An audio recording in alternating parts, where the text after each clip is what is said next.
Les œufs observés restèrent pendant toute leur maturité à une température ambiante de 18 degrés Celsius.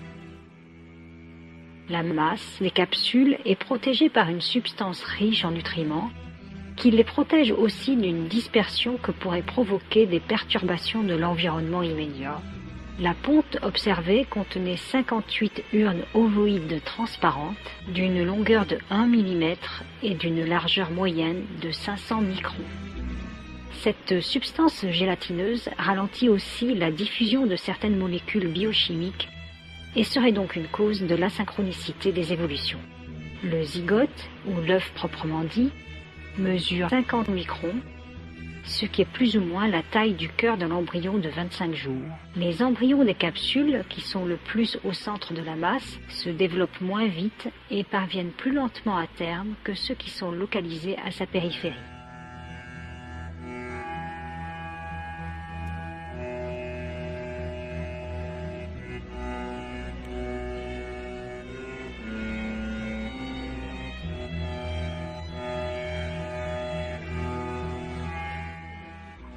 La capsule transparente est une membrane complexe et son contenu est riche de sucres, facteurs de croissance et protéines qui proviennent des glandes albumineuses de la fise pondeuse. C'est à peu près 40 minutes après la ponte qu'a lieu la deuxième division qui amène l'œuf initial à être partagé en 4 cellules.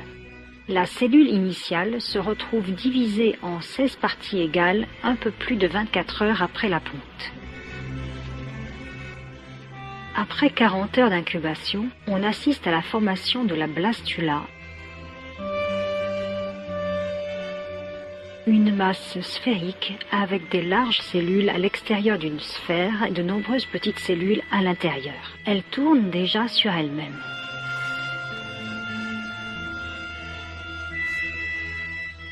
C'est lors du 4e jour que l'on peut voir apparaître un allongement de l'embryon et les rudiments d'un pied, ainsi qu'une protubérance ventrale.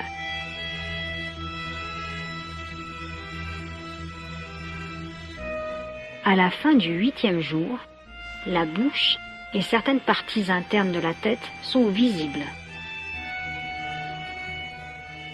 S'amplifie alors le mouvement de danse ou de rotation qui nous semble curieux. Les chercheurs ont voulu savoir pourquoi l'embryon tourne sur lui-même.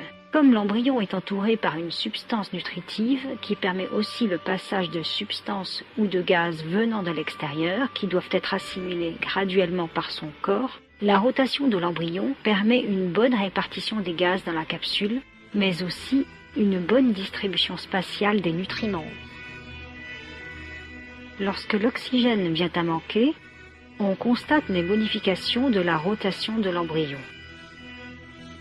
En tournant sur lui-même, il respire mieux, et moins il y a d'oxygène disponible, et plus vite il tourne sur lui-même. Au cours des jours suivants, l'élongation de l'embryon se poursuit, et les mouvements de révolution sont quasi permanents, grâce à de nombreux cils qui le lui permettent. La future fise poursuit inlassablement sa maturation, sans vraie métamorphose, mais par une croissance graduelle des caractéristiques de l'adulte. Voilà 6 jours déjà que le cœur à un seul ventricule bat allègrement. Le pied augmente petit à petit en taille et commence à être fourni en mucus par des glandes adhésives. Tout l'embryon devient transparent et s'accroît en longueur et en largeur. Le 14e jour, l'embryon est très fier de ses 2 yeux, le pied et le reste du corps sont clairement séparés. Ses yeux ne voient pas bien sûr comme nous le monde, mais ils sont sensibles au mouvement de la lumière. On peut deviner des légers mouvements de cils à certains endroits du corps, et on peut mieux voir ce qui sera le manteau.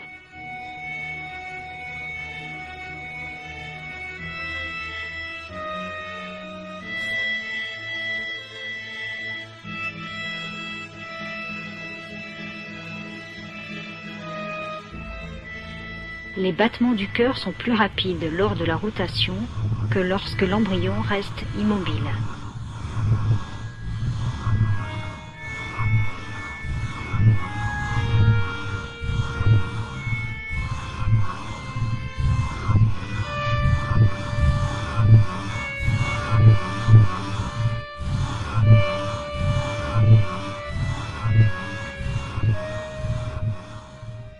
Entre 18 et 20 jours, la coquille augmente en taille et elle perd un peu de sa transparence. Cette couche durcira avec le temps et deviendra la coquille de l'adulte.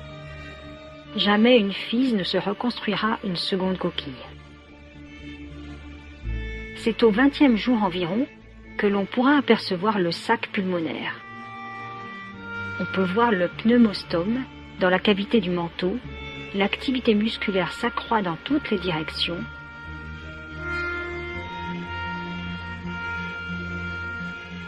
Le pied devient plus large, plus long et plus ferme et il s'aplanit.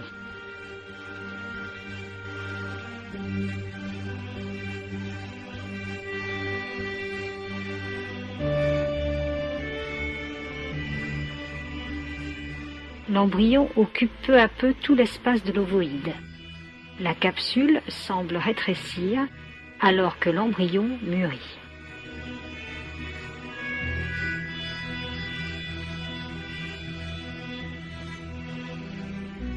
Environ 25 jours après la ponte, selon les circonstances favorables et la météo, ce sera pour les FISE juvéniles le jour J de la sortie au grand air.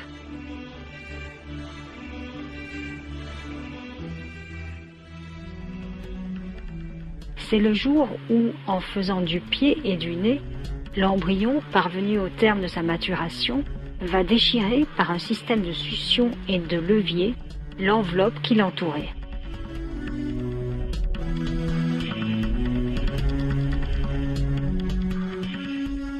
Petit à petit, la membrane extérieure de l'urne ovoïde montre des failles et révèle qu'elle est faite de plusieurs couches. La FISE prête glisse tant et plus dans sa capsule jusqu'à ce qu'elle vienne à bout de cette enveloppe qui semble tellement souple et flexible que l'on imagine indéchirable.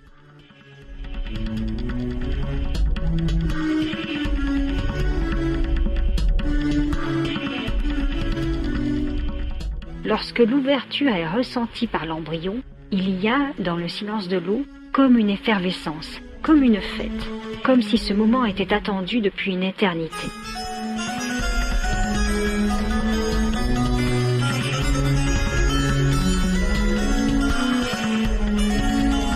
Le pied et le sommet de la tête élargissent l'ouverture pour permettre le passage de la FISE qui s'offre sa naissance.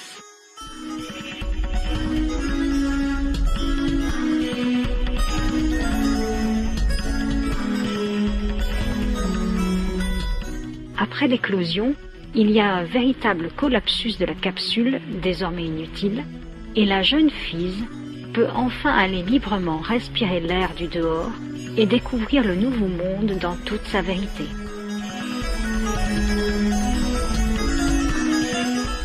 La FISE juvénile possède toutes les structures et les fonctions de l'adulte géniteur qu'elle deviendra et qui lui permettront un jour prochain de continuer le cycle du cœur qui bat dans l'œuf en révolution. Si tous les œufs de la ponte étaient semblables au départ, par un même stade de croissance, certains n'arriveront pas au but, recalés en chemin. Tandis que d'autres, arrivés tout près du but, ne parviendront pas à quitter l'œuf.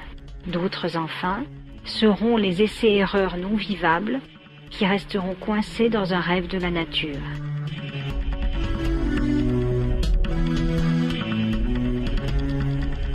En effet, souvent, un seul embryon gagne le jeu et il se nourrit alors de ceux qui ont perdu la partie.